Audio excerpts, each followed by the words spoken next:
Hi, Aadhu's കിച്ചണിൽ ഇന്നിതുണ്ട് ചക്കക്കുരുവാണ് വയ്ക്കുന്നത്. കണ്ടോ, ഇത് ഞാൻ വീഡിയോ എടുക്കാൻ വേണ്ടി ഇരുന്നല്ല, അടുപ്പിൽ വെച്ചപ്പോഴാണ് എടുത്തേക്കാം എന്ന് ഞാൻ ഓർത്തത്.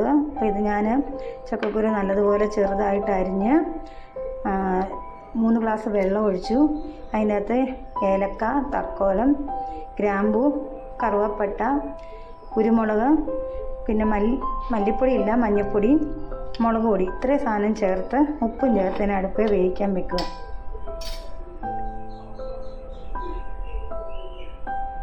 ചക്കക്കുരുവിന് ആവശ്യമുള്ള സാധനങ്ങൾ: സബോള 3 ചെറിയ സബോളയാണ്, ഒരു വലിയ തക്കാളി, ഇത് വെളുത്തുള്ളി അരിഞ്ഞു വെച്ചിരിക്കുന്നതാണ്, ഇത് ഇഞ്ചി, ഇഞ്ചി. ഇനി ഇതിനാവശ്യമുള്ള സാധനം കരിയാപ്പില. ഒരു പാൻ അടുപ്പിൽ വെച്ചു, അതിന് എണ്ണ തിളച്ചിട്ടുണ്ട്. നമുക്കതിന് ആവശ്യത്തിനുള്ള കടുക് ഇട്ട് കൊടുക്കാം.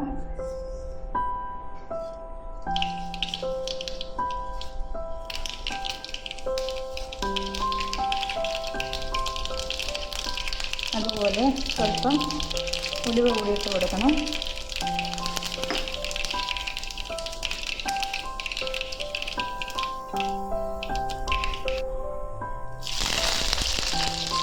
കരിയാപ്പില ഇട്ട് കൊടുത്തു. അരിഞ്ഞു വെച്ചിരിക്കുന്ന സബോള ഇട്ട് കൊടുക്കാം, സബോള വഴറ്റാനായിട്ട്.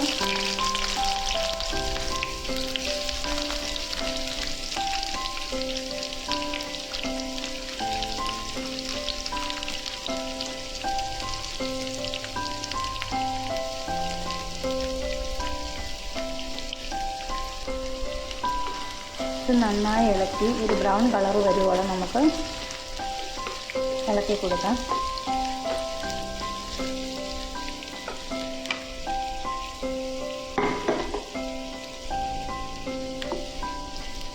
ഇത് നന്നായിട്ട് ബ്രൗൺ കളർ വരട്ടെ, അതുവരെ നമുക്ക് ഇളക്കി കൊടുക്കാം.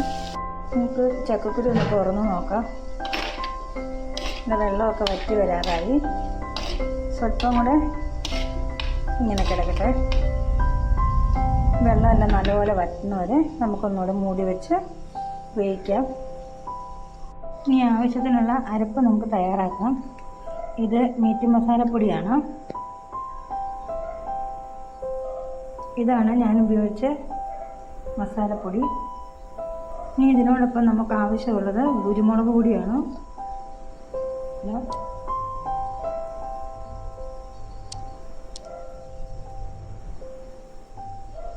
വലിയൊരു സ്പൂണിനാണ് ഞാൻ എടുത്തിരിക്കുന്നത്. ഈ സ്പൂണിന് അപ്പോൾ 2 സ്പൂണ് അത് മതിയാകും.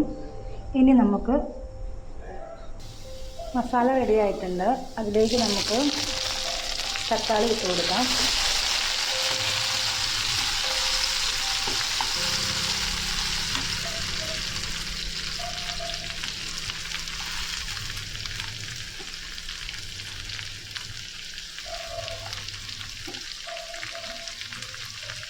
അതിനോടൊപ്പം നമ്മൾ അരിഞ്ഞ് വെച്ചിരിക്കുന്ന ഇഞ്ചി കൂടി ഇട്ട് കൊടുക്കുന്നു. നമുക്ക് ഇളക്കി വേവിക്കാം. ഈ തക്കാളി ഒന്ന് മൂത്ത് വരുവോളം നമുക്ക് ഇളക്കി കൊടുക്കാം. ഇതിലേക്ക് നമുക്ക് എടുത്ത് വെച്ചിരിക്കുന്ന വെളുത്തുള്ളി ചോപ്പ് ചെയ്ത് വെച്ചിട്ടുണ്ടായിരുന്നു, അതുകൂടെ നമുക്ക് ഇട്ട് കൊടുക്കാം. ഇത് പച്ച വെളുത്തുള്ളിയാണ്, അതുകൊണ്ടാണ് ഞാൻ നേരത്തെ ഇടാത്തത്.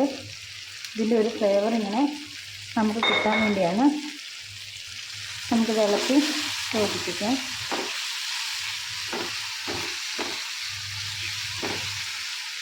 തക്കാളി എല്ലാം നല്ലപോലെ വെന്തിങ്ങനെ ഉടയണം.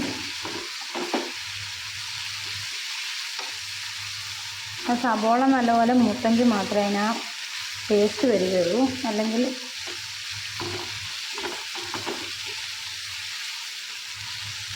നമ്മൾ ആ മനസ്സിൽ ഉദ്ദേശിക്കുന്ന ഒരു ടേസ്റ്റ് ഉണ്ട്. കാരണം ഇത് നമ്മൾ കഴിക്കുമ്പോൾ ഒരു ചക്കക്കുരുവിനുള്ള ഒരു മസാലക്കൂട്ടാണെന്ന്, അല്ല ഇത് കഴിക്കുന്ന ചക്കക്കുരുവാന്ന് നമുക്ക് തോന്നില്ല. ഇതിലേക്ക് നമുക്ക് ഈ മസാലക്കൂട്ടിട്ട് കൊടുക്കാം.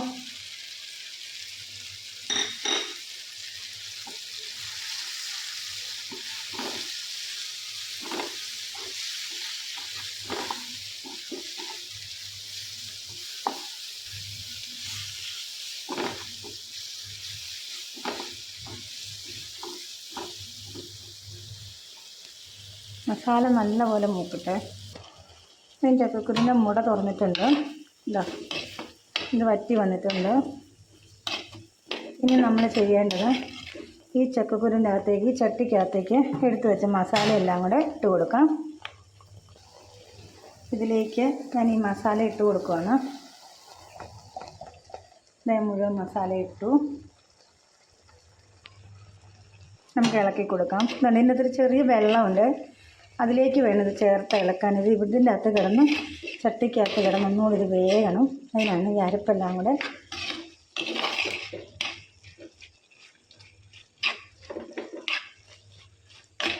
നമുക്ക് നല്ലപോലെ ഇതിൽ ഇളക്കി പിടിപ്പിക്കാം. ഇതിലേക്ക് നമുക്ക് കുറച്ച് കരിയാപ്പില കൂടി ഇട്ട് കൊടുക്കാം.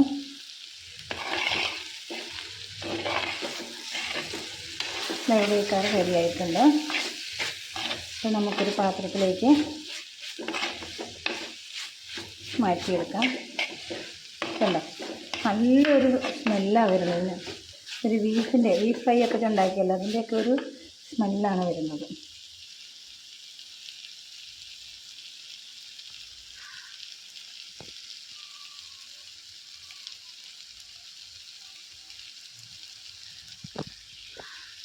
ഇതാ നമ്മുടെ ചക്കക്കുരു റോസ്റ്റ് ചെയ്ത് വെച്ചിരിക്കുന്നു. എല്ലാവരും ഇതുപോലെ ഒന്ന് ചെയ്യാൻ ശ്രമിക്കണം. Thank you.